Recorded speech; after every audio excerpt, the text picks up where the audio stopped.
Well, we apologize for being a few minutes late. We started our meeting this evening with an executive session. That being over, we're adjourning to open session. I'd like to know if everybody's had a chance to review the agenda for this evening. Yes. Please have a motion to approve that. So moved. All in favor? Aye. Aye. All opposed? Lori, are you in favor or Yes. opposed? You're in favor. Now, as we do at the beginning and end of every meeting, we have an opportunity for public comment. Is there anybody from the public that would like to come speak to the board? There are several hands. I don't know if you turn around and saw that. Ladies. Please state your name and address. Marissa Laupert, 90 Killers Ridge Road. Welcome. The Board of Ed promised public indoor air quality discussion, but in 4 months, not a single public forum has been scheduled. Multiple Miller-Driscoll tests have been performed since January, but results have not been disclosed. The Board of Ed denied parents' request for an independent safety committee, and the Board of Ed has not complied with the December PTA vote for 100% carbon dioxide testing at Miller-Driscoll. What the BOE has done is enter me into a settlement process, and the BOE offered a lot more than $267,000 of special ed funds, but only if I would be silent. Should special education dollars be used to silence a parent concerned about the health of students and teachers? Doesn't that hurt and take away services from all students? We believe it's the height of hypocrisy for the Board of Ed to publicly claim my documented IAQ charges have no substance while offering me a lot more than $267,000 of taxpayer dollars in return for my silence. We think one offer like ours is too many, so we called upon the Board of Finance to conduct an audit of the settlements. But last night, the Town Council said the Board of Ed is handcuffed because of confidentiality laws. So we're here to help. Tonight, we're delivering a written authorization to allow the Board of Ed to publicly release the written offer they made to us on January 24th and the amended increase on January 27th, so Wilton residents can see the truth. Finally, if the Board of Ed, Town Council, and Board of Finance believe they're not allowed to conduct an audit of special education, we have a suggestion. Contact the audit firm Darien hired for their special education scandal. Darien town leaders insisted upon an audit. Ours can too. We are concerned all Wilton students are losing services. Thank you very much.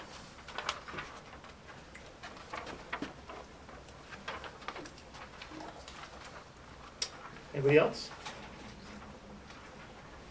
We're good. Okay, perfect.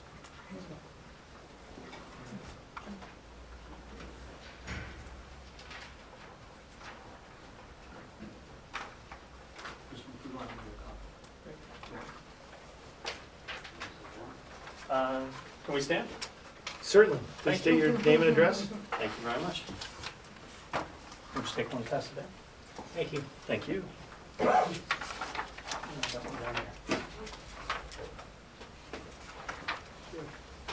My name is David Cody. This is Ralph Straza. I live on 207 Old Boston Road. I live at 10 Oak Ledge Lane. We're here tonight to discuss the town basketball courts at Cider Mill and more importantly and more urgently Middlebrook School. The old gym, the new gym floors. First question is, we've been working closely with John Murphy to recognize the need to get those surfaces refinished with a professional quality job, and it's something that's gone by the wayside year after year. We were told that it might be in the budget for this year. However, with the recent budget cuts that have been in the papers the past few weeks, we're wondering, first and foremost, are the refinishing of the gym floors one of the things that's going to get cut from the budget? Do we know that yet? Something we're considering. Okay, so if it does get cut, would we have permission? Ralph and I are not, we have kids who play basketball, however, we're not on the board with the WBA. Would it be okay for us to go out and do private fundraising to help offset those costs in order to keep that in the budget on schedule for this coming summer? There is a vehicle whereby the school district can accept gifts, so that Can, so okay. that may very well be a possibility. Okay. Who would spearhead that for us? What do you mean? Who would be the front runner of the board association that you would give us to help us with that? I don't know how. Or how to who'd answer be that our question. contact person to work with, right? Yes. I don't know how to answer. Probably John Murphy. Okay, perfect. Okay. As I don't even like basketball. However, I married into a basketball family, and Meppy and I made some tall kids. So now instead of skiing, I get to spend my winters in the gym. And a few years ago, I was watching my oldest son play rec basketball, and I saw him slide out of bounds on the court and got called out and turnover. And I grabbed the broom at halftime and I went out and swept the dirt off the floor. And then I got yelled at by one of the Parks and Rec referees. And I think that's when it started, my need, seeing the need to get these floors redone. And every year we see them come and go. Ralph is a contractor. He is an expert works with several contractors who put in floors. But Ralph and I are willing to go out and raise money to offset the costs. Because our kids, all 4 of our 5 kids go play town basketball, we go to New Canaan, Ridgefield, other towns, and we see the quality of their facilities. And you can see that on page 2 of your handout there, or page 3 of your handout. We have noticed a lot of the other towns do take private sponsors. We really want to push that idea. I realize that numbers are numbers, and if you don't have the money in the budget, I'm not happy about it. But of course, I'm at the point where I can't watch my kid on that court anymore. I build houses for a living in commercial spaces. I do gymnasiums. I just done about everything you can ask for. I brought in a professional company. I brought in a regular hardwood floor guy, and then I brought in the right company to do the job. A company who works for the Knicks, works for the Celtics, is doing Yale, doing Greenwich High School, doing Ridgefield. You name it, they've done it. So I brought the guy and we spent a couple hours and we walked the site. It's not just the floors. It's the padding on the walls. It's the antiquated water fountains that are right underneath the basket for the kid to put his head right into. It's the slip coefficient, the material that you're using on the floor is incorrect. You've already got one lawsuit on your hands in town. And we don't want another one. We don't want our kids to get hurt. The outside doors are incorrect. The jams, the sills are all open. The floors are starting to buckle. You have a great floor system at Middlebrook. It's a clipping channel underneath. The subfloor system is very good. But right now, you got about 3/4 of an inch worth of polyurethane, coat after coat after coat. All you have is a janitor who's doing that in the winter, in the summertime, with the windows open. I physically watched them do it. On my daughter plays softball in the back. You're using the wrong slip coefficient, polyurethane. It's going to cause somebody to get hurt. The floors are in good shape almost. There's a bunch of areas. I put a whole project together, a whole budget together for what needs to get done. I'm not looking to make any money. It's all pro bono, my time and my company. I just want to see the kids working and playing in a safe, aesthetically pleasing environment. They deserve it. We have a lot of tax monies that go there, and it just doesn't seem to go. You're missing padding. The winches on the lifts are incorrect. They're unsafe for the janitors. The equipment that you're cleaning the floors with are incorrect. The products that you're using are incorrect. I have a huge long list, and I could spend a lot of time and your time talking about it. But if you guys give us the okay, me and Dave are willing to take our own time and volunteer on time, and we have a lot of people who are willing to help us. They don't know it yet, but they're going to help us. And put the money together to do this. But we need some help. I'm not telling you to nix it from your budget today, because Dave and Ralph are going to save the day. That's what I'm telling you to do. I'm telling you to please consider the fact that we want to go out and get this done. And there's a lot of items that, I was in Cider Mill's upper gym this weekend. My kid had baseball practice up there. Underneath the HVAC system, there must be a leak, because now that floor is buckled. And unfortunately, that was a great little place to practice, and the slip coefficient wasn't that bad. It was a little bit, that floor was in a little bit better shape. They hadn't done that many coats on it, and it looks like it had been maintained a little bit better, but now that one's in bad shape. There's about 1,000 kids in town who play Parks and Rec basketball and Wilton Basketball Association ball, and those aren't the only kids using that facility. Obviously, the janitors and John Murphy's team have their hands full with keeping them clean, because all week long there's physical education classes going on in there. So if we commit to helping with fundraising, and you guys commit to keeping it in the budget, there has to be a long-term plan in place too, including mats, barriers to keep fans off the floor.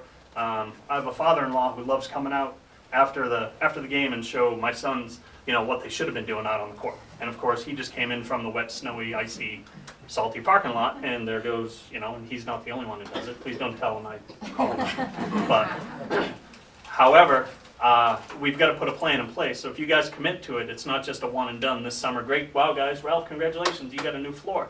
We've got to commit, the town and the people and the basketball fans and John Murphy's crew needs the support to maintain it properly with the right equipment and the time allotted to do so, to keep the floors looking as nice as the other towns around us. We were lucky enough, we kind of got frustrated because there wasn't enough good court space.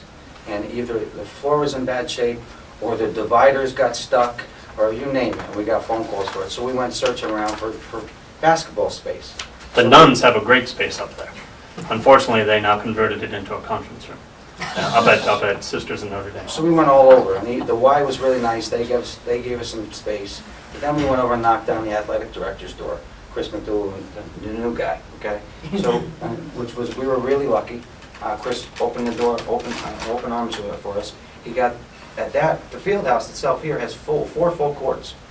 Over the last 10, 15 years, only 1 court's been used.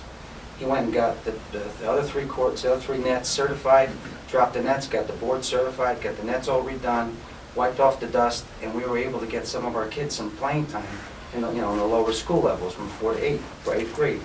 And actually, one of the teams that got a chance to use that ended up winning their division, in the 8th division. So, I mean, kudos to Chris, he really helped us out. And we need some help from you guys. Okay, thank you very much. You got it. We're relatively short on time tonight, but really No problem. appreciate you giving us the opportunity to hear what you have to say. Thank you, guys. Thank you. Is there anybody else that'd like to speak?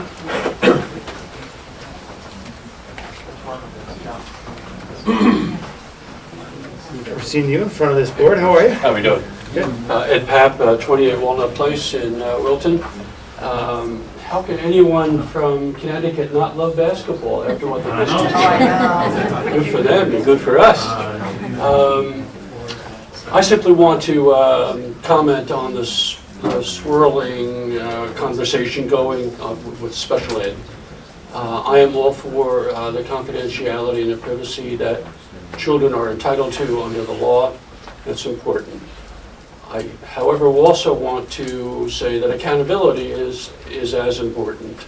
And to the extent that the town, the Board of Ed, can be forthcoming in providing the information to the Board of Finance and its appointees, that it should be done, and it should be done in a very transparent manner, protecting child confidentiality. Thank you. Thank you very much. Anybody else? Well, as I said, we'll have an opportunity at the end of the meeting as well. And those watching from home, there's always an opportunity to contact us via the Board of Ed email alias. Those of you who have know that we read it and often respond. At this point, I want to move on to the consent agenda. Has everybody had a chance to see that? Yes. I have a motion to approve the consent agenda. So moved. Second? Second. All in favor? Aye. I do not have a board chair's report this evening. Dr. Richardson? Okay, good evening. I have 2 items. First item, I'm pleased to report that we received results yesterday from the radon retesting at Miller Driscoll School that was conducted from February 19th through the 21st by a subcontractor of the firm Cardinal ETC. The purpose of this remonitoring was to evaluate the airborne levels in comparison to the U.S. Environmental Protection Agency, EPA, recommended exposure limit of 4.0 picocuries per liter of air. Although we were only required to sample 10% of the school, we chose to have samples gathered from all frequently occupied rooms in contact with the ground floor. In contact with the ground, excuse me. These testing locations included classrooms, offices, gymnasiums, media center, conference rooms, cafeterias. The testing was conducted in accordance with the Connecticut Department of Public Health school radon testing guidance and the EPA sampling protocol. Testing was conducted during a time of HVAC, heating, closed building conditions, and the absence of construction activities. And the firm put quality assurance procedures were built into this testing. Laboratory analysis for the radon air samples range from 0.3 picocuries per liter to 1.7 picocuries per liter. No results were even remotely close to the level of 4.0 picocuries per liter, which is the level at which the EPA recommends corrective action.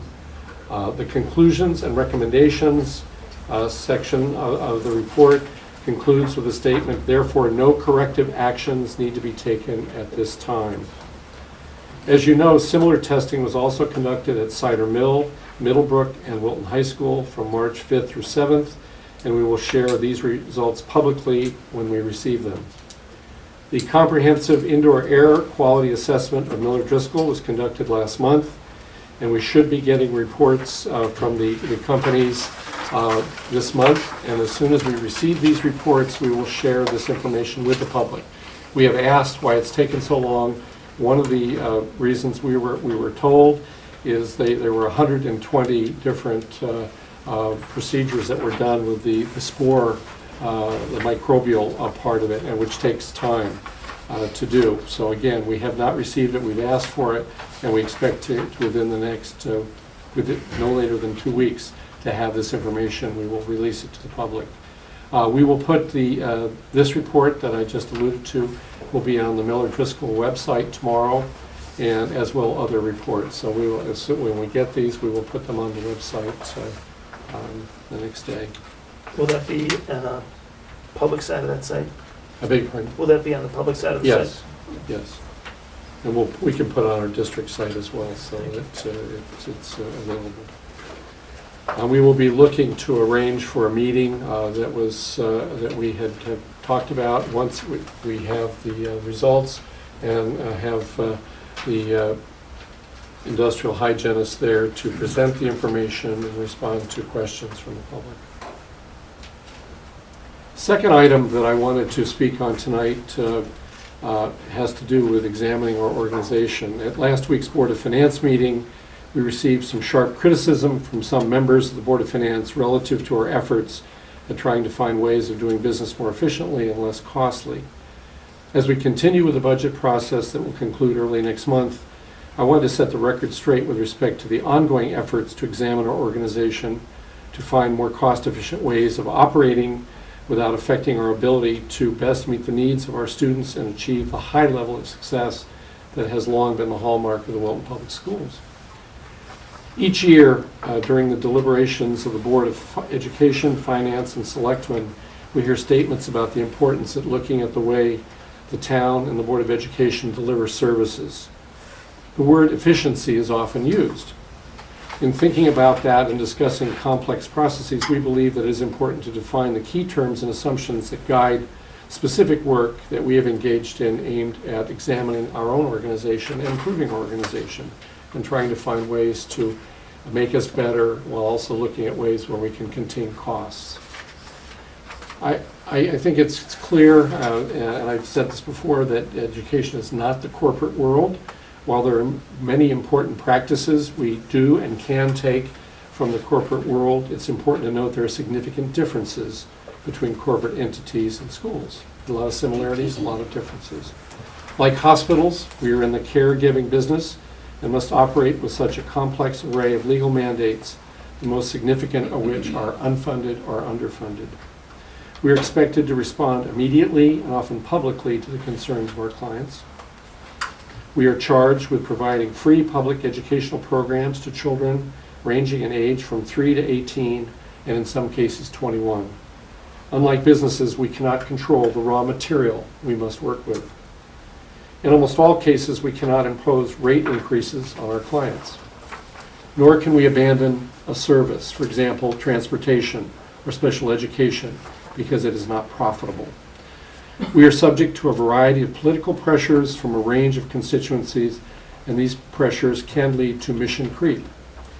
We are also buffeted by an ever-expanding, increasingly complicated array of state mandates, again, the majority of which are unfunded or at best underfunded.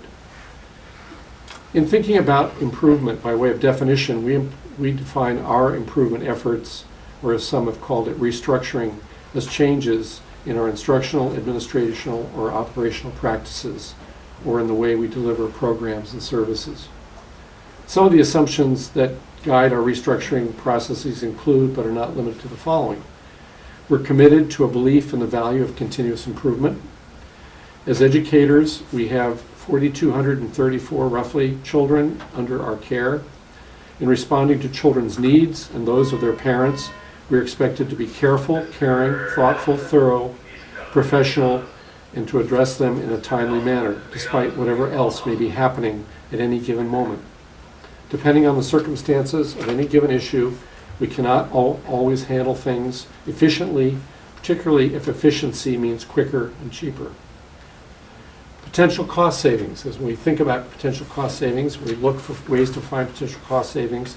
We must balance these, however, against other criteria, such as the mission, values, and expressed policies and priorities of the organization as set forth in our strategic plan and in our policies.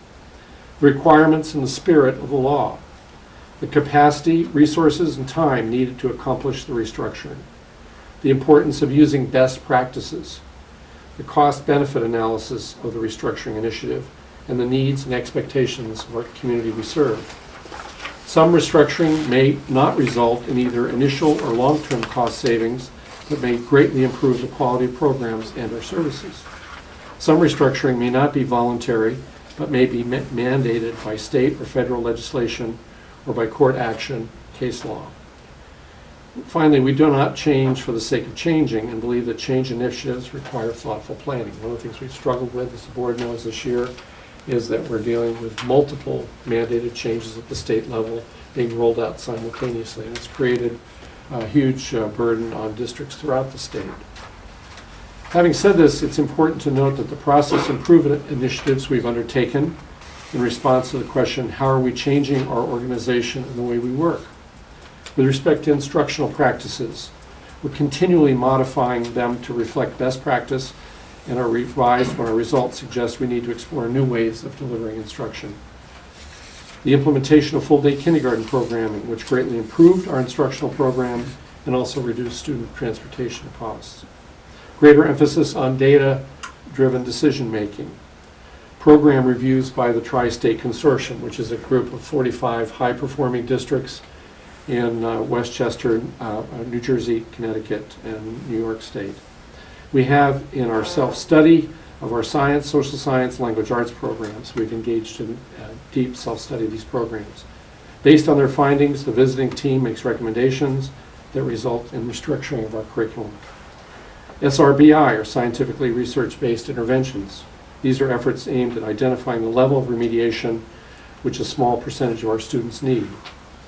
We've revised and restructured the new teacher induction training program that was called BEST, is now called TEAM. We are exploring a variety of ways of using technology to improve teaching and learning, for example, smart boards, digital cameras, etc., tablets. We've used PowerSchool, one of our software packages, to help students and parents keep track of student progress. Progress reports are no longer sent by hard copy. In the area of professional development, we provided opportunities for staff learning through volunteer staff workshops. For example, our Tech Institute, which Matt heads up. We've utilized low-cost CES training sessions. We've used more in-house expertise in providing training, especially, as I mentioned, in the area of technology. We're using more webinars to provide low or no-cost training to staff. We're combining with other districts to provide training leading to state-mandated BCBA certification. We've also joined with other districts to provide some special education training co-sponsored by a community organization, SPEDNet. In the area of staffing and human resources, the reorganization of Miller Driscoll School results in an operational savings this year of nearly $100,000, and that will increase each year as we eliminated positions at the school as we reorganized and consolidated the two. Several years ago, we restructured the organization of our special education administration. We are working to find ways to deploy our paraprofessionals to work with some of our very challenged learners and redeploy them as needs change. We've restructured the audiovisual function at the high school and how we deliver those support services. In the area of long-term planning, we've revamped the strategic planning process and developed a 3-year strategic plan for the Wilton Public Schools. We're using software and other long-term planning to track in our maintenance area to track warranties, replacement cycles, high-cost mechanical equipment, roofing, and other major capital items. So we will be able to give long-range projections as to the funding that will be needed on these major capital improvements. In the area of operations, we've been, for the past year, Ken has been working with the town to look at ways of consolidating our payroll systems, which could bring about cost efficiencies. We have, for years now, we've done our online maintenance work orders and facilities booking using digital formats. We've gone years ago to an online purchase order system. We are looking to further consolidate our summer programs to conserve energy. We're looking at other energy conservation resources, particularly with the Miller Driscoll project that is being put forth. In the area of employer-employee relations, we've restructured the cost of health benefits, cost sharing through our contract negotiations. We've implemented a high deductible health benefits programs for most or many of our employee bargaining units and our administrators, other groups. We've consolidated the employee benefit program administration with the town and Board of Education, which saves approximately $200,000 a year to the town. So for the record, I think I want to conclude by saying we've never assumed that the way we do things is the best. They can always be done. We're looking for ways to do things better and more efficiently as we can. As we address the challenges we face in all areas, we are changing the way we carry out our mission in a variety of ways. We strive to be mindful of the criteria mentioned earlier as we decide what needs to be reorganized or retooled, when it needs to be done, and who will be involved in and responsible for the improvement efforts. So I think as we go forward, this, I know as a transition to new leadership, this will be a continued theme of this board, and I think we'll continue to make progress in this area. Thank you very much. We'll move on to committee reports. Is there anything to report? No. We now have a presentation, not by Ann Paul, I believe. on She's the, going to introduce it. Okay, the Parent Advisory Board top inclusion model. Oh, that's right. I'm going to introduce the Parent Advisory Board. Right? I'm still getting yelled at here. Sit down. April is Disability Awareness Month, so it is our pleasure to welcome the Parent Advisory Board. They are an organization comprised of parents of students with special needs, with IEPs or 504 plans. They have PTA representatives, and the Special Services Administration are also represented. The organization really works to share resources among parents and families of students with special needs and make their lives better, and really share understanding about all the resources available to the community. And they actually do outreach to make more resources available. So they've really been a terrific resource to the community. So I'm going to introduce Carolina Corrigan, and she will take it from here. Yeah, well, you did so well. I don't really have to tell you what we do. No, we're, like you said, it was a great introduction. April has been very busy for us. We do things throughout the year. We have, usually in the beginning of the year, we have a social where we invite new parents, any parents that have parents with special needs. They come and they can, often there's a lot of questions, how to navigate the system, the process. It's open to any parent that receives special services or have a 504 here in Wilton. And it's really just a social. Sometimes having a child with special needs tends to de-socialize a lot of people, and this is a good venue to come out and you feel like you're with peers. You feel included. And then we've had great workshops this fall. We had a great high school transition. As you know, with children with special needs, it takes a very long time for planning for daily living or any type of skill building. So really you start looking at when they're 14, 15 to be planning for what they're going to do after school. So we had Bill Branish come down from the State Department of Education, and actually he's from the Resource Center, and make a whole presentation to parents. And I think that was one of our most well-attended workshops we've ever had. We were quite surprised. about how much need that was, and the high school transition is just probably something that we will keep focusing on, because it's been a little bit of a lack in that area. We also had Alice Alfano come down. She's an attorney for Bureau of Special Services from the Department of Education, and she did a whole IEP transition planning. Had lots of questions: how to read the IEP, where does it go, where does my information go, where do I go look for it. She spent 2 hours, and that was also very well attended. Also this year in April, we kind of pushed, most of it happened in April. We had the town hall lit up blue, which I thought was really exciting because I have a daughter with autism, so I thought that was great for Autism Awareness Day. And we did have part of our board had reached out to the police department, because in the beginning of the year there was the child that got lost, and eventually they found him. And we really started to look at what do we have in the emergency department here in Wilton. And it kind of turned out that they didn't have any sort of training for handling children in emergencies, children with special needs.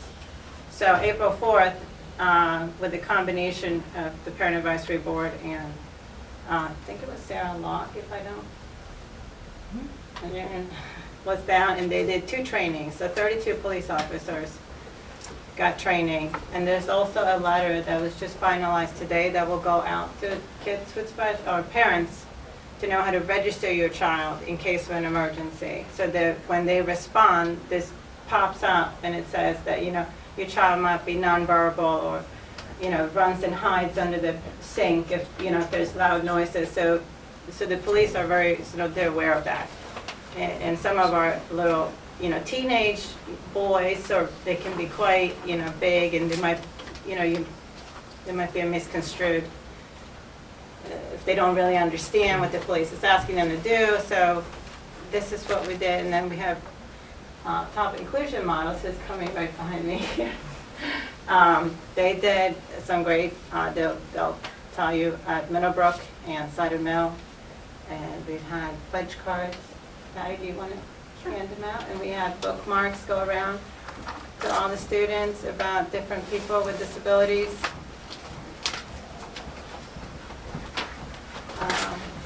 Thank you. Yeah, it's been busy.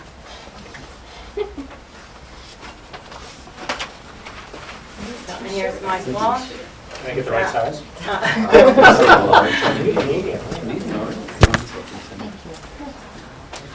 Thank you. You guys do a better job or not than I do. So, hello everybody. My name's Harry Copley. I'm a senior here, and I'm Greer Kaufman, I'm also a senior, and we've both been part of the club since we were freshmen. and we're co-leaders with it with Kyle Diedrich, but he couldn't make it tonight.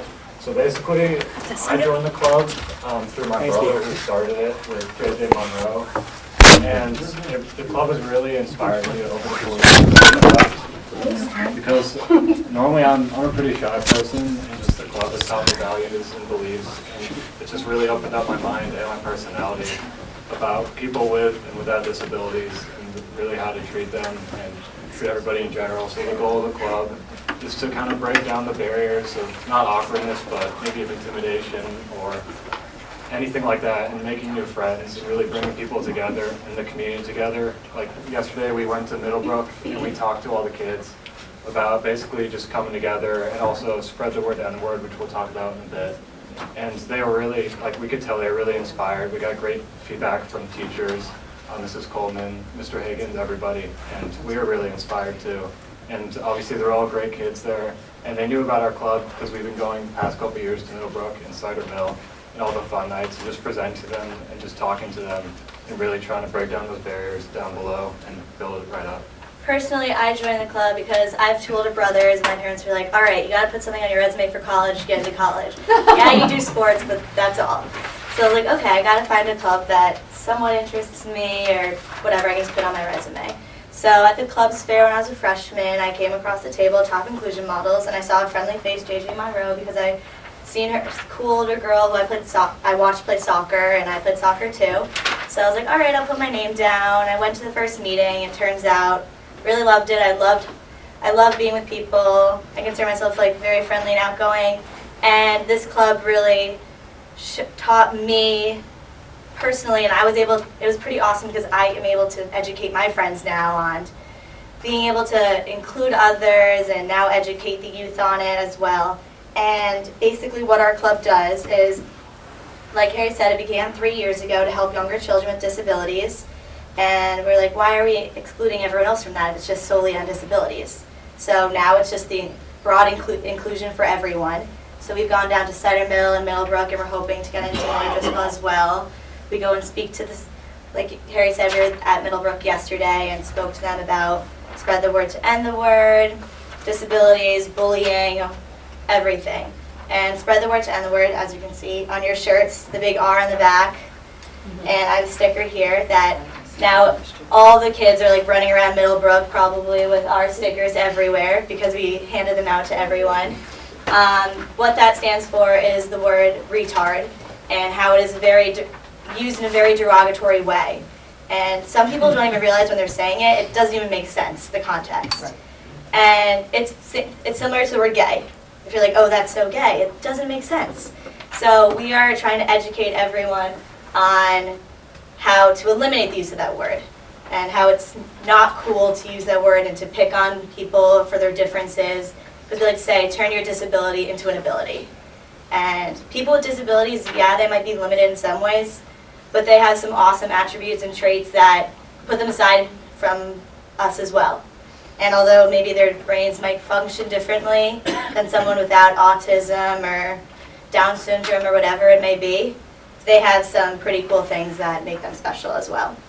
And touching on that, we've also seen a lot of growth throughout Wilton High School, but also the lower schools. I remember when I was a freshman here, I heard that word a lot, and I knew for my brother not to say it. And then over the years, it's slowly gone down, down, down. And since we've been going to Middlebrook for 2 years, the freshman and sophomore classes, you never hear from them. They're the nicest kids, the most open kids, just because we've gone to talk to them. And some of them have talked to me even when they came up and said, like, wow, you've really inspired us, and it's been really great. And some of them thanked me, and some of them are big members. Like I remember in the beginning, how many freshmen signed up? We had about 50 to 60. Yeah, and now our club is, well, according to our Facebook group, it's about 200 members. Yeah. But we probably get around 50 kids for meetings. We have our meetings around every other Tuesday after school around 6 o'clock, so it's convenient for people who play sports or have other after-school commitments. They come.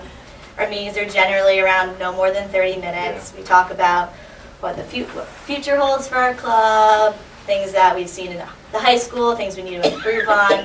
We have this thing every Friday at the end of the month. We try to have mixed up the lunch day, which we've now promoted in the younger schools as well, which you have seniors sitting with sophomores, juniors sitting with freshmen, just integrating the whole school community and making everyone feel welcome.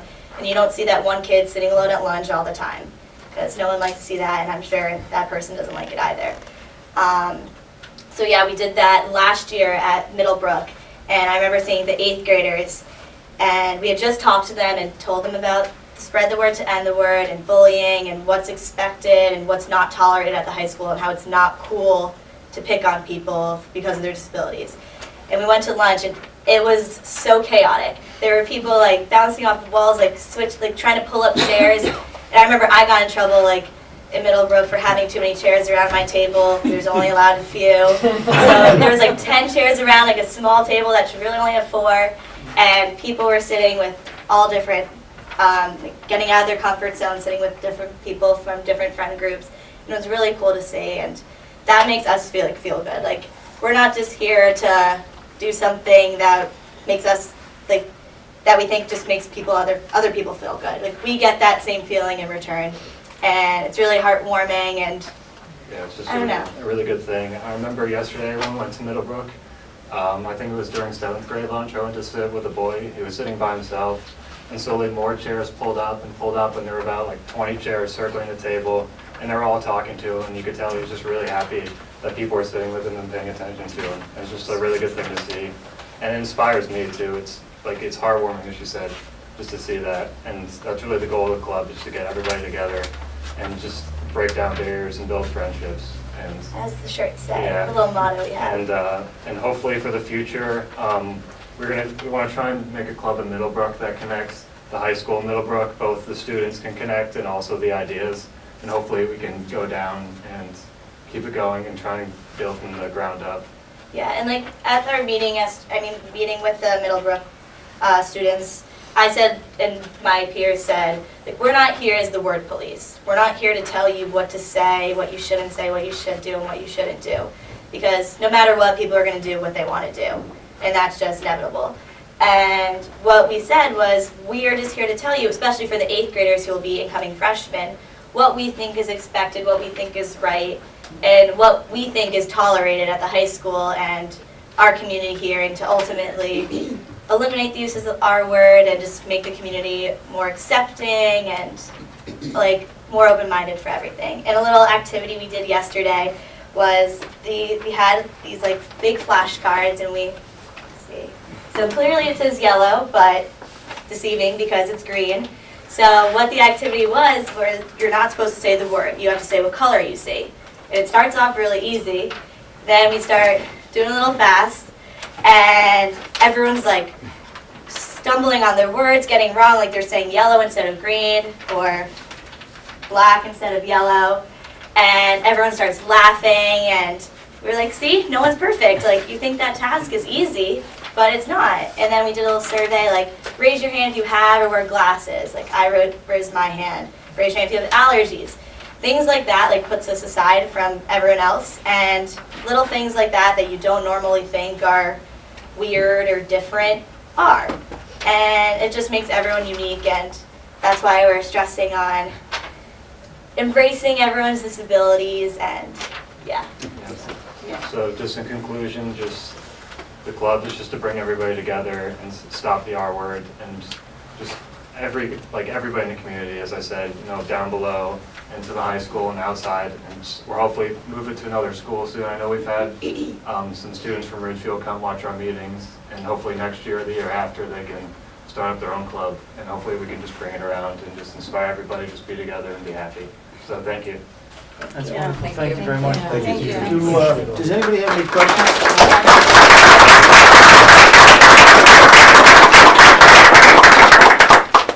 Any questions? You mentioned Ridgefield is thinking of introducing their own club. Yeah. So is Wilton sort of standalone? Yes. Yes. Really? Yes. Congratulations. It was started, it was an initiative from one of the PAB members, she's down there, Fran Monroe, right, and okay. with her daughter. Right? So that's how it came to start. Is there a mechanism to spread it beyond Ridgefield? Get it? Hopefully, like, some of this- we're here to tell you guys about it. And I have friends from other schools that are interested in like making a club like this, and it's pretty easy to make a club at the high school. So yeah, we're hoping to see it grow. There's a similar club, Best Buddies, Right. but the difference between us and Best Buddies is they're just matched up with one person, and it's really one-on-one relationships and friendships. Whereas Top Inclusion Models, it's much more broad, and everyone is interacting with everyone. Like, we work at activity nights and the field days. Fun nights. Yes, Yeah. and Fun fun nights and Yeah. stuff. And we're not like, we're usually just watch from afar, and if there's something that we need to step in and say something, then we do.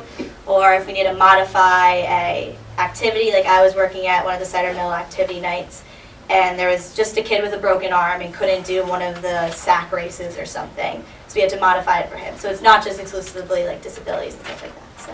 Do you do much at the high school? What kind of activities can you do? Well, at the high school, it's kind of harder to do because by the time students get here, or juniors or seniors, like some in our grade, their mindset, you can't really change it exactly. So that's why it's better to go into Middlebrook and even the early stages of high school to talk to them and just educate them. But we've done stuff like bake sales to raise awareness. And we I have, mean, inclusionary things. right, well, we Yeah. have speakers come. We have had a lot of great speakers in the past. We've had this lady called Kathy Snow. Her nickname is Mother of Inclusion. We've had her come in. We're hoping that's our goal in the future, is to continue having more speakers in, and having our peers and friends come and sit on the lectures and talks. Coach Bruce Cunningham, the football coach at the high school, he does a pretty awesome speech to our club, and some others motivating people to be better people and everything. So. But will you do things like, for example, at the proms, so that these children feel like they're included in that activity and that sort of thing? Well, I'm not personally gonna wear this shirt to the prom, so. But you know, like, yeah, I'll put some jewels on it or something. But I mean, I'm not, if I see something that's someone's getting picked on, if someone's feeling left out, I'm not gonna be like whip out my top inclusion model shirt, being like, oh, I'm here to the rescue. But more so, just like if I see something, I'm not gonna say watch it. And like Harry would be the same way. All of our members would go and try to make them included or evaluate, fix the situation, whatever. But it's hard to change high schoolers' mind about something if we try to tell them not to use the word retard. Like, yeah, it might go through one year and out the other year. Who knows? I'm sorry, are you declaring that high schoolers are stubborn? I mean, coming from, Checking. I'd say I am. But I mean, Harry might say something differently. But we've seen through experience, it's sometimes hard to even to like coach our friends into saying things, and it gets awkward for us too. And we're not saying we're perfect, we make mistakes too, but we definitely are trying to encourage everyone to change. And since we're starting so young with Middlebrook and Center Mill, the 8th graders coming in already know, and the 7th graders coming in, and then so on and so forth. So I think through the years we hope to see an improvement. Plus, you guys going to the Miller Driscoll for the first time, right, for the spring play? Yeah, we're talking Yes. to For the principal. first time. They've been not ventured down to the lower level, but this will be the first year they'll be down there for the spring fling dance. That's pretty neat. Any other questions? Yeah, I think it's great. I have to tell you, it's a wonderful program. Is there anything that we could do to help you?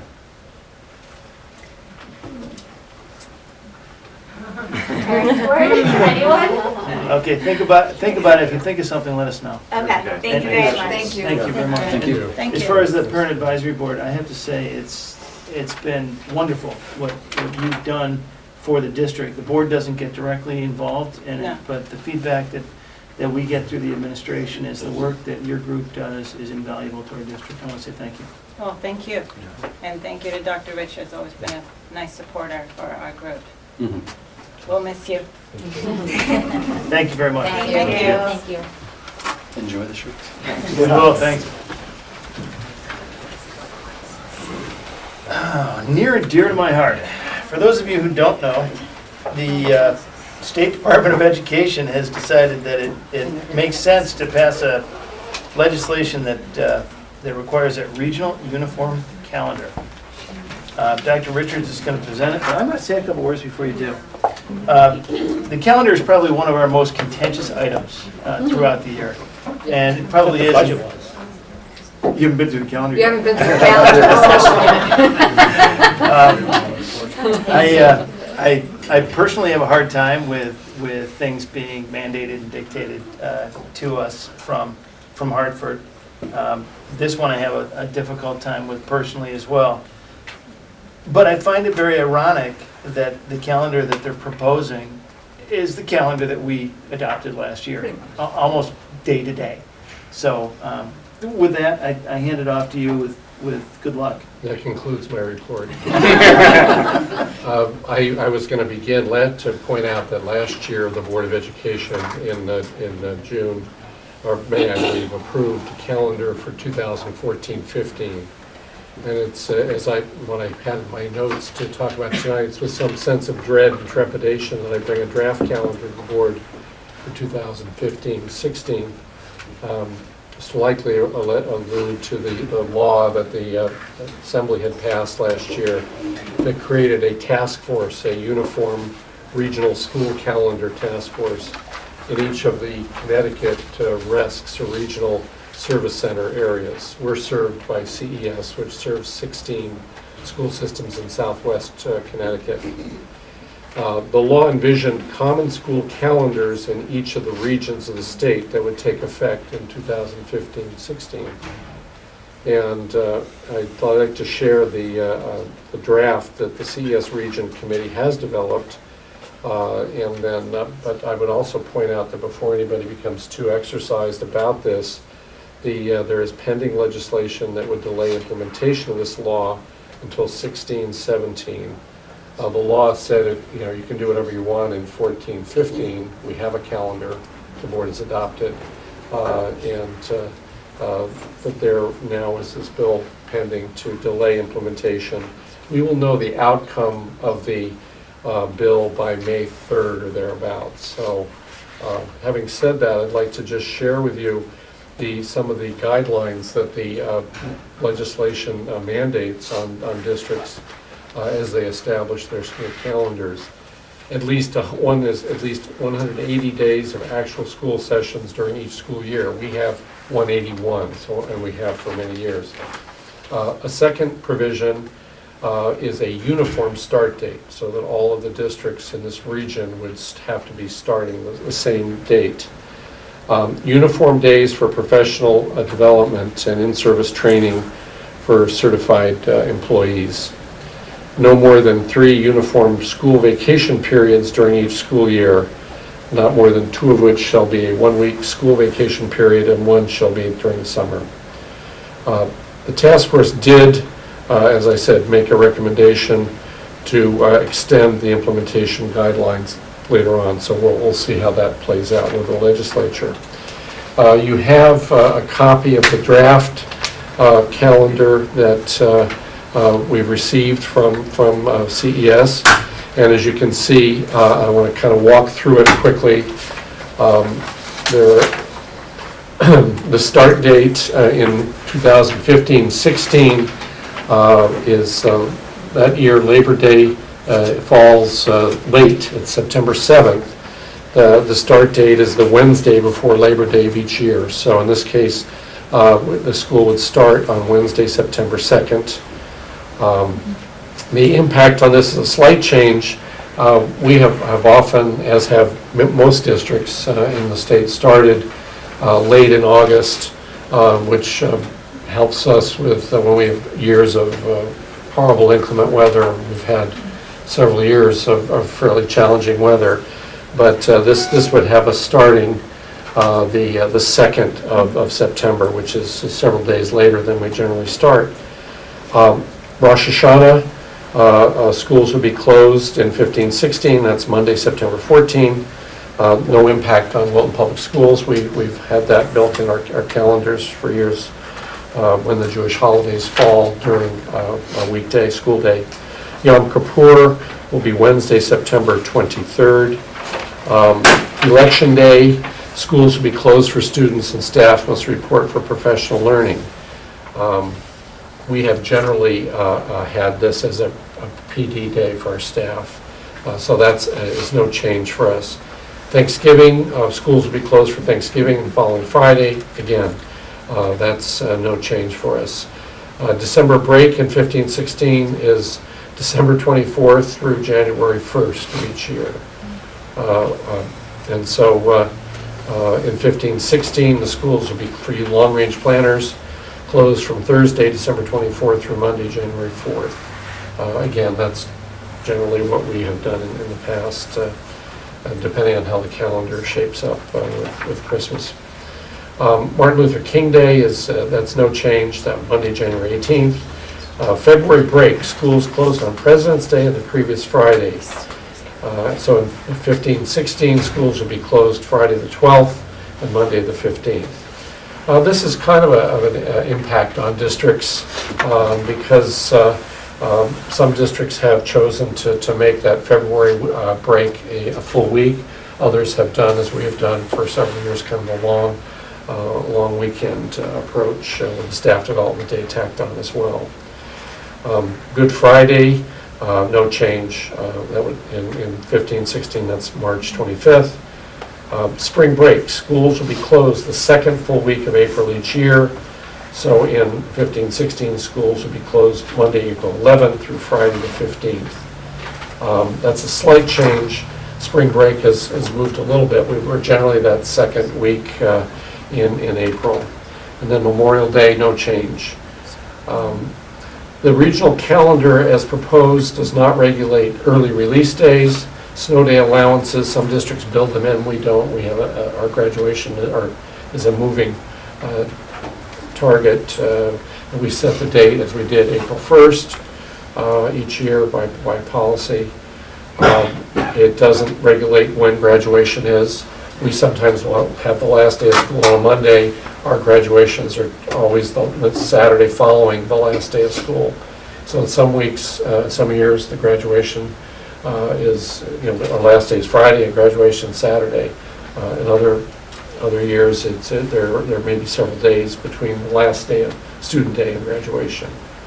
The end date of the year and this particular draft, one of the problems that we have concerns about when the administrations have expressed this is the last day without any snow days in this one would be the 16th of June, which is a Thursday. So it takes you easily into that third week. And this year we had 6 snow days, so that would take you into the 4th week. And again, I hope this last year was an anomaly. I will watch that with great interest. If you're in Florida sending us pictures, I'm going to be ticked. Regain my appreciation for the change of seasons that I've lost. But in any event, that's the calendar that has been proposed. We like to generally have the calendar adopted before the end of June, so that families have a full year's knowledge of when that's going to be. So it's up to the board. I think we should probably wait and see what happens with the legislation in the next several weeks, and to see if that will give us guidance as to how to proceed this year, or alternatively, you could take it on in the fall, depending on how it shakes out. One of the discussion points I didn't mention earlier, I had breakfast this morning with Dr. Kevin Smith, our incoming superintendent, and Warren Sarenbetz, and I did the same thing with Dr. Smith and Bill Brennan on Tuesday, and we talked a little bit about the calendar. And one of the things he said is we could conceivably accept it but not approve it, which would give us the ability to have some guidance and make changes in the future. So, thank you. Discussion? Thoughts? Comments? Do we have any flexibility for conference days before Thanksgiving? That's a district decision as to when you do the conference days. Okay. That's not, there's no change in that. We have flexibility as to how we. And there's our friends in Hartford gave no opt-out language or anything. This is No. binding to every school district in Connecticut. And again, it's done by regions, so Right. each region will develop their own calendar. There has been talk of secession. A lot of very angry boards about the state getting into dictating calendars. Superintendents were concerned because every superintendent and every board member has the same experience pretty much with calendars, whether you're in this district or in some other parts of the state. And they said, if they were going to have the state dictate a calendar, they should have said, here's the calendar. But they've kind of done a little bit of both. Right. So it's the worst of both worlds, Right.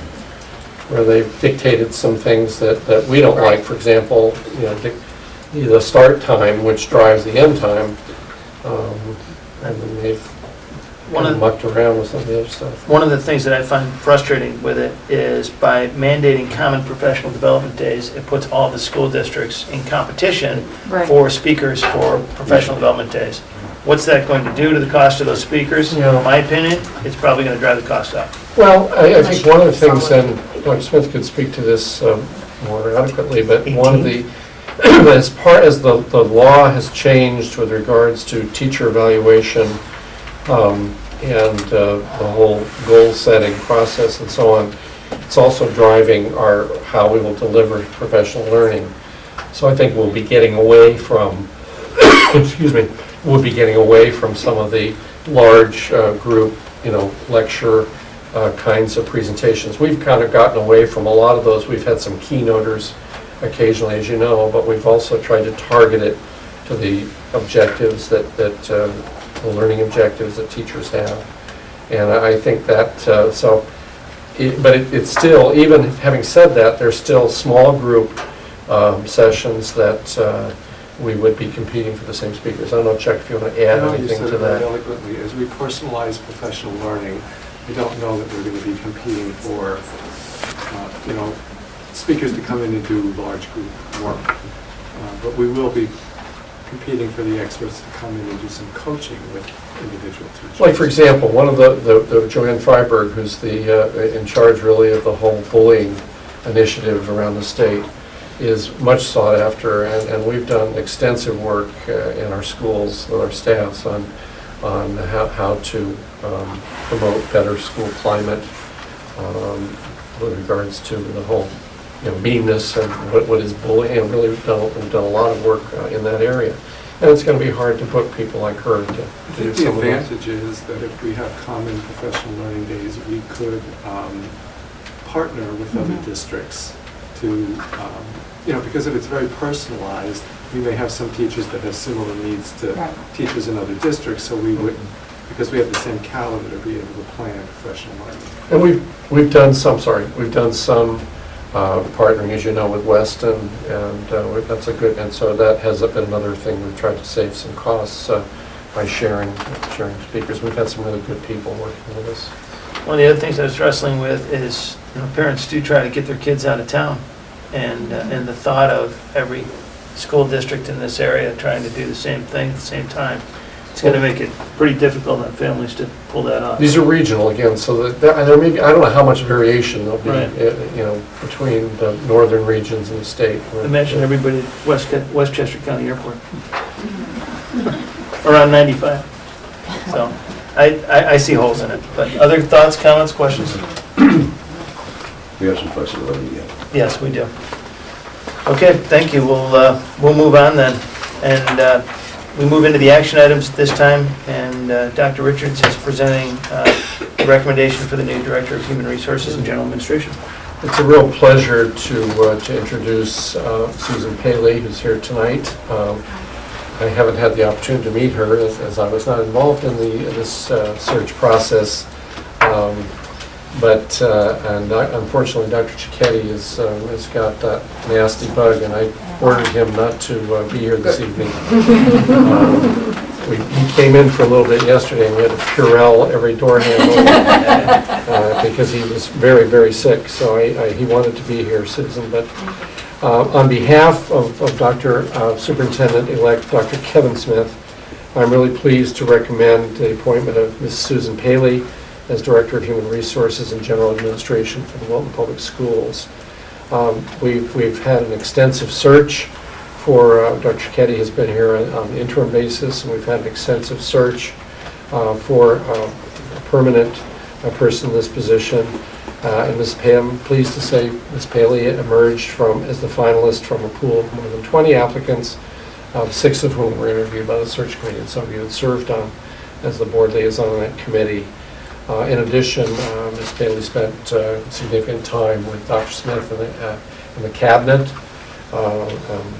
and after all the dust had settled, they really were excited that she had emerged.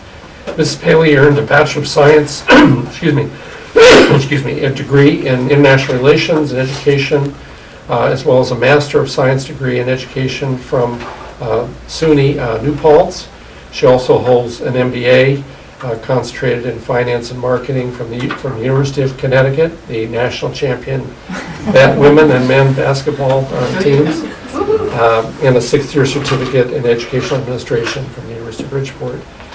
She has spent the last 17 years with the Stanford Public Schools, most recently as Assistant Director for Human Resources. Prior to that, she taught 5th and 6th grade math and science, humanities and technology, and served as a middle school math support and enrichment teacher. She was coordinator of the General Electric College-bound district program, serving as a teacher partner. GE has partnered very extensively with the Stanford schools, serving as a teacher partner with a manager of a $15.3 million 5-year grant. She also served as project manager for the $2 million 3-year state magnet school grant, the AITE, Academy of Information Technology and Engineering, Stanford, which is great reputation. During her earlier years in Stanford, she was a grant analyst in the finance department and an elementary school teacher. And prior to Stanford, Ms. Paley was a marketing vice president and fixed income security trader for Fairfield County banking institutions. So she combines a deep educational career with some really significant corporate and private experience. One of her colleagues wrote about her, Ms. Paley is an educational leader who has the power to make positive things happen. She's a catalyst for change, an effective problem solver, and a team player. Another wrote, Sue is a true collaborator and listens to others with a great interest before rendering her own opinion, which is always well thought out and sensible. Finally, a third wrote, in literacy, teachers discuss the author's voice. Mrs. Paley's voice is calm, assured, and never judgmental. Her humanity and ability to apply simplicity to complexity would be an asset to any district which she works. This person went on to talk about the tremendous interpersonal relationship she had with the central office, with the principals, teachers, supervisors, employee union leaders, and the community. They praised her for her extreme sensitivity to the needs of the district as well as the employees, and her fairness that quickly earned her the respect of colleagues. Just briefly, Dr. Smith wrote a very nice letter that I've given to the board.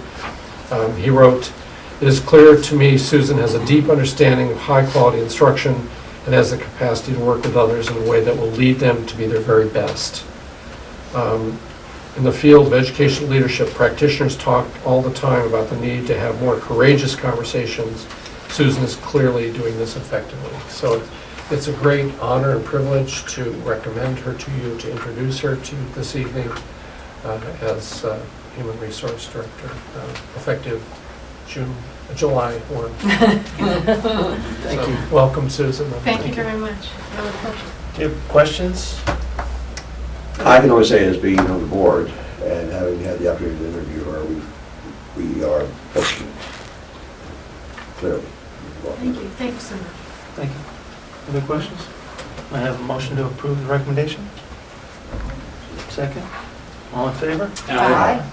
Welcome to Bolton. Welcome. Thank you. Thank you. Very much. May I just thank all of you. I don't know if you're aware of what a phenomenal job your interview team did, because they really put me through my paces. It was an extremely challenging interview process that I went through, and it's really a pleasure to be with you. I look forward to many years of long service to the Bolton community. Wonderful. Thank you very much. Thank you. Congratulations. We now move on to discussions of the budget. As everybody in this room knows, the Board of Finance deliberated on budgets for all town boards and has set our budget $750,000 below our recommended budget. So we have some work to do to figure out what to do with that, but as I want to remind everybody, we don't, while it's on for an action item to approve this evening, we don't have to make a final decision on where those cuts are going to come from today. Before, I was going to say the same thing, but and just to kind of tee this up, I think in working with the leadership to develop the cut list that we're going to discuss with you this evening, there were some things that we sought to do. We sought to avoid cuts that would significantly increase class size. We sought to protect the additional special education staffing since it's needed to meet the requirement of providing free and appropriate public education to our students who receive special education services and supports. We sought to maintain the technology budget so we may continue to keep pace with the current demands and requirements of digital and online assessment. We sought to minimize the impact on the athletics budget so that we ensure the health and safety of all members of the athletic community, the participation of as many student athletes as possible, equity between both boys and girls sports programs, and the maintenance and repair of athletic equipment to meet safety standards. We sought to meet the intent of the Security Task Force recommendations, to continue to provide our staff with high-quality professional learning opportunities that focus on enhancing student learning and improving school climate.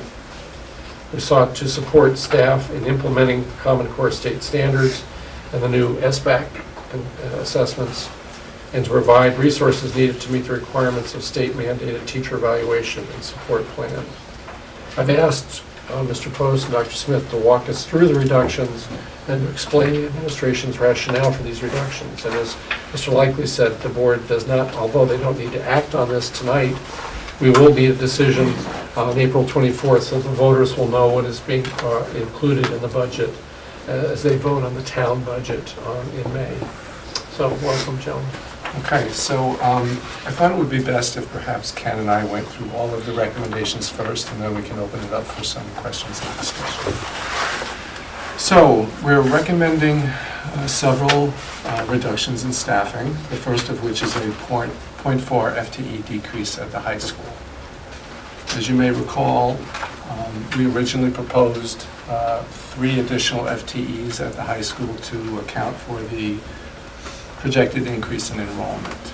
And the board added a 1.0 FTE to that in order to further reduce the student-to-teacher ratio. Given the limit the Board of Finance imposed upon our budget, we decided to take a look to see how different staffing increases at the high school would affect that student-to-teacher ratio. So 3 additional teachers results in a ratio of 15.61. 4 additional teachers yields a ratio of 15.42, which is a difference of 0.19. Now, 3.6 teachers yields a ratio of 15.51, which is a 0.09 difference between 3.6 and 4.0 FTEs. So we are in fact recommending 3.6 teachers to the high school, which is a 0.4 reduction, which will yield a savings of $24,142, and which we believe will create average class sizes at the high school that are both reasonable and manageable. We're also recommending the elimination of the threat assessment coordinator position. When we met as an administrative team, there was a lot of concern expressed among everyone about whether there was sufficient need in our schools to justify the addition of 2 security personnel. The consensus among the group was that 1 additional SRO would meet the security needs of our district, and that we could meet the intent of the recommendations of the task force regarding security by providing training and support on threat assessment protocols to our existing mental health staff, as well as these 2 SROs. This reduction will save $85,000 in salaries and $19,921 in health benefits. We've also reduced the budget by $122,387 in salaries and $25,000 in benefits due to retirements, which brings us to a total of $276,450 in staffing savings. In the area of instructional program support, we recommend reducing textbooks and supplies by $63,369, which works out to approximately 5% in textbooks and 6.7% in supplies. And I want to say, although this is not ideal, the administrative team feels that we can manage this reduction without it having a significant impact on the overall instructional program. In terms of athletics, we're recommending a reduction of $28,491 in supplies and equipment and $6,610 in coaching positions for a total of $35,101 in savings. We're also going to eliminate the $15,080 in busing for the high school testing. And we're doing that because just recently the high school tried something new. They had all of the students report at the regular time during the SBAC testing window, and it seemed to work well. And so we feel it's not necessary to budget for that for next year. In the area of buildings and grounds, we are recommending that we recognize the anticipated savings of conversion to natural gas at the high school of $168,000. We continue to expect that that project will be completed in time for the 2014-15 heating season. The Board of Selectmen will be meeting with Yankee Gas representatives I think in about 3 weeks.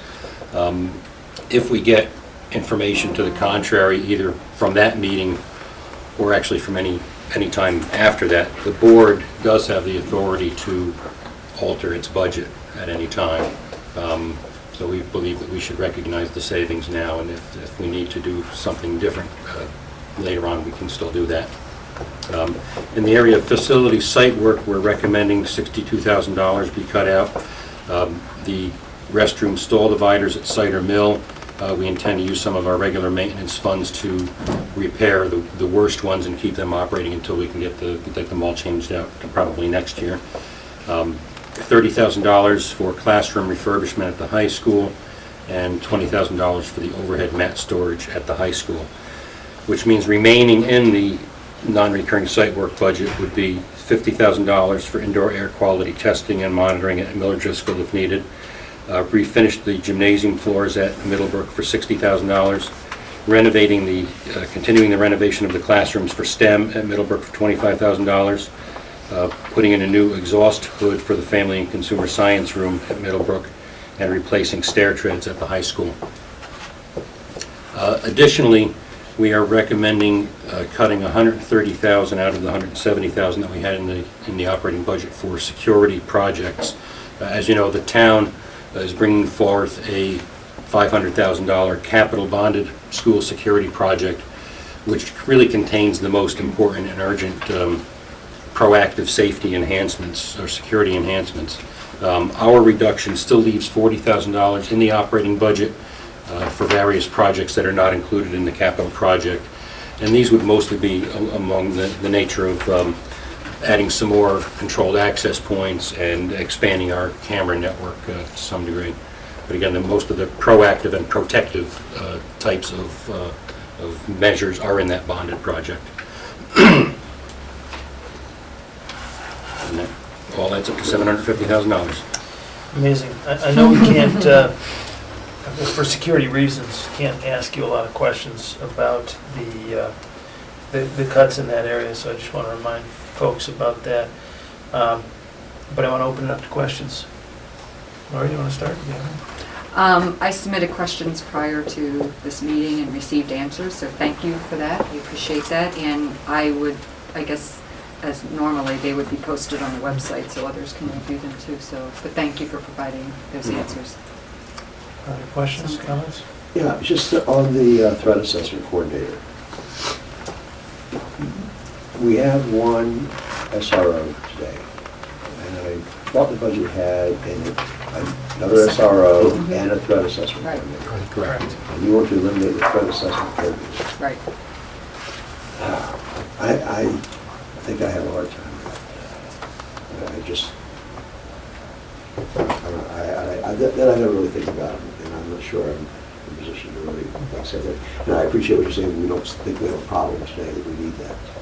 And I looked at the school in Pittsburgh. I think they had a problem.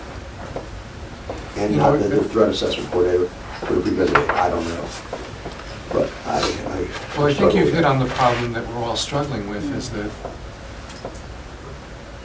I'm just going to be blunt. We don't want to hire people that are going to be sitting around with not much to do, waiting for something to happen. I don't think that's the intention of hiring somebody to do that. I don't think that's, Well, it may if not that's be what the- you were planning to do, then fine, take it out.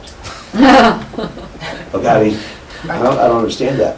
Well, That wouldn't be again, the intention to hire for the person at all, to be sitting around with nothing to do. well, the fact of the matter is that from my understanding and questioning about where that recommendation came from, it came from Dr. Bernstein, who I have a lot of respect for. He did a lot of nice training here.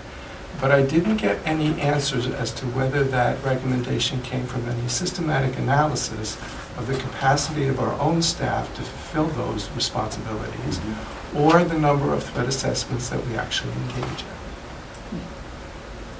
Again, I think the intent is great, and if we had the budget, I would go for it. But given the hard choices that we had to make, the feeling was that we could accomplish the intent of that recommendation by training our own mental health staff in how to do those threat assessment protocols. Yeah, how many people do we have on that staff in high school, for instance? That's a handful question. Well, we have either, but again, we have 2 psychologists. Most of their time is spent on assessment, the special ed. Special ed area. Right. So they're We not have- there for the general We public? have or 2 general- social workers And we have someone that's on a grant that does some substance abuse work with us. District-wide, we have 10.15 psychologists budgeted for next year and 3.6 social workers, district-wide. Is that the same amount we had last year? Is there an increase in that stuff? That is an increase. We have 9.3 right now, and virtually the same number of social workers, 3.7. So that's actually going down by 0.1. The fact of the matter is that most of the mental health staff have direct contact with students and would be in a better position, I think, to make a threat assessment anyway. We also have the ability to access the consultant services of Dr. Bernstein, which we have done during some of our threat assessments. So I do feel confident that if we approach this correctly, we will be achieving the intent of the recommendations of the Security Task Force. Did you look perhaps at keeping the threat assessment coordinator and not the SRO? I'm sure you did, so you can talk through that? Yes, we did. You should And have. again, the building principals felt that the SRO provides a presence and a service that was more critical to maintaining safety in the schools. And perhaps the principals could speak about that. I think the presence of Rich Ross is very much in use right now, including this week already at our high school. We feel that the addition of the SRO can serve the Middlebrook and the other schools very well. The other point I would add is that we have, I agree with Dr. Smith, if we had the budget right now, I think we would add the threat assessment coordinator. Perhaps it would help you be somewhat restful in your minds if you knew we did train school-based teams in the threat assessment model. So right now, serving on the high school team, you have the principal, a social worker, the head school counselor, a teacher at large, and a school psychologist. So our intention would be, if it was necessary, we'd pull that team together and assess the level of threat. We continue to examine protocols and do our own research. And as Dr. Smith said, if we needed to make the call to Dr. Bernstein, he, to his credit, contacted me actually last week just to check in with us, and he would be really the real expert in that area who is not far away, and we would contact him if we felt it was necessary. And Bob, we've actually done that this year, haven't we? Yes, we have. We've consulted with him. One of the objections that I heard to having a threat assessment coordinator is the possibility that it could be a solution looking for a problem, and could therefore raise issues where there may not be issues, and with a parent with a kid that's just having a rough time, all of a sudden being labeled and therefore monitored and tracked more aggressively. Did you have any discussions? Not specifically, but I would agree with you, particularly since the threat assessment coordinator would not be the direct service provider to most of the students. That's why I do think that the direct mental health staff are in a better position to make assessments about the real threat of a student may pose. Understand. Okay. Other thoughts, questions? Just I mean, we've been hearing and experiencing and seeing it, that, you know, that the increased anxiety among our students, and so just, it would help me if I had some reassurance that we have enough mental health staff, that they have the support they need to go forward, because obviously the best thing we can do is have, you know, healthy students, and it also improves the learning, experience, and is there enough support there for the training be enough, or is it just adding one more responsibility to staff that's already overworked and, you know, going from crisis to crisis? We've asked a lot of questions. I'm sorry. I'm assuming, because Ms. Paul develops the budget, that if she felt that we needed more mental health staff at the high school, she would put that into the budget this year. In my discussions with mental health staff, I think this is part of the work that they've already been doing. I do think Dr. Bernstein brought another level of awareness to their work, and I think it was an awareness that they appreciated. And I do hope or plan to, figure out a way in which we can continue to support them through professional learning. And I think the best source of that is Dr. Bernstein. So, Is he local? yes. Is it Westport or Norwalk? I think he's in Norwalk. Would it, and I'm just brainstorming here, would it make sense to have him come to one of our board meetings and talk about things that we could do to shore up our existing Absolutely. staff without adding people? Sure. That might be an interesting conversation to have as we deliberate on options. I don't know if the time would work between now and, what did you say, April 24th? You can ask. Okay. Would that be helpful? Yeah, it could be, sure. Okay. Can we see if we can try to make that happen? Yes. Okay. Other questions, thoughts, comments? If I understand the numbers correctly, it's roughly a $750,000 adjustment, 168 related to energy costs, which means roughly $600,000 of reductions in services, including maintenance and the rest. Does the broad group have much anxiety about delivering high-quality education to our students next year, given that we're now going to spend $600,000 less than we otherwise recommended? 147,000 of that is salary and benefit savings from retirements, so that's not really a reduction in... That's just updated information? Mm-hmm. Yes. We would have recommended that anyway. Yes. So we're down to 450. Correct. So with that modification and getting my numbers correct, is the group anxious about the impact of spending? Is there much of a concern about the impact on education by spending $450,000 less than we otherwise planned? I'm not sensing much anxiety from the group. I don't think you're sensing a lot of enthusiasm either. Just kind of, Good response. The fact of the matter is, and I don't mean to answer for my colleagues, but we can make it work. We always have, we always will. Would it have been better to have the other $450,000? Yes, we would have been able to do some really nice things, but we can make it work, and we will continue to provide an excellent education to the students involved. I have a question on the athletics budget. With the $35,000 reduction, what does that do to the year-over-year percentage increase? I did not calculate that. If you could at some point, that'd be great. Okay, I believe it's around 10 or 11%. Does that mean it's a 10 or, it would drop it to a 10 or 11%? Yeah. But I'll give Sorry, you the exact number. I just thought of that question. That's all right. Didn't have a calculator. Can I ask you a question? Sure. A lot, I'm assuming a good portion of the rationale for the original budget was equipment that needed to be updated, replaced from a safety perspective. There's equipment that's really seen it. It saw its last days maybe 2 years ago or 3 years ago. And are you comfortable that our students can safely work and enjoy the athletic experience without doing the things that you asked for? That's really, because I've seen the equipment myself. Some of it I'm not comfortable with the pole vaulting equipment. At all. I'm not comfortable. You should have replaced It did have to get cut. Yeah. And how much money was that? It was about $20,000.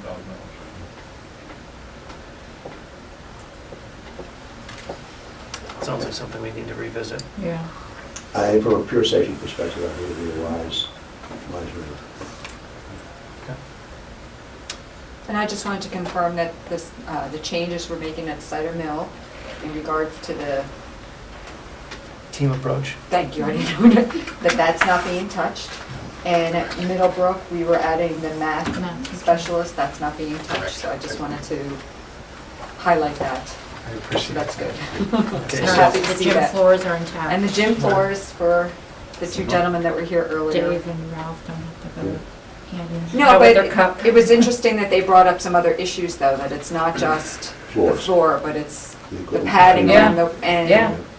They brought that doing to something us to our keep the attention public years off the ago. floor in order to preserve it and make sure we're cleaning it correctly Right. and that sort of thing. So they brought up some very interesting points. They did, they carry a lot of it. I might suggest they also brought up the fact that there is an opportunity to ask the community to assist. Mhm. And given we're talking about gym floors, which is an athletic area, and pole vaulting mats there might be an opportunity to have a conversation, figure out how to get both done. So, I mean, it's not just a question of, the Wilton Basketball Association. These are Oh, I agree. classrooms. I mean, I agree. and the Board of Classrooms as well, Administration responsibility to provide a safe environment for our children taking. I don't disagree with that. Oh, I know, I'm just Yeah. saying that.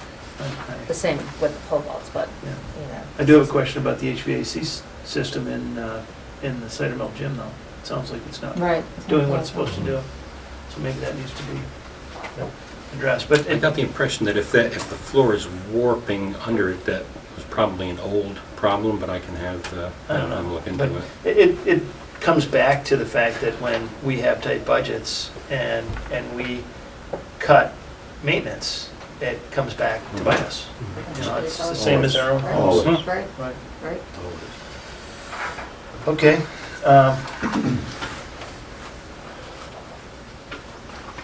Okay. Any other questions? So we'll move this off to the next meeting. Thank you very much. You're welcome. Appreciate it. Is there any objection to moving a decision to the next meeting? So, I think it'd be important to continue to have some dialogue about this one. I do too. Our future timeline, future agenda, next meeting is a regular meeting here at the Wilton Professional Library, 7 p.m., April 24th, as we discussed. After that, it's the town meeting and vote at the Middlebrook School Auditorium on May 5th. And then we have another regular meeting on May 8th here in this room at 7 p.m. Now, as we do at the beginning and end of every meeting, we have an opportunity for comments from the public. Is there anybody who didn't speak earlier that would like to speak? No? Seeing none, I look for a motion to adjourn. So moved. All in favor? Aye.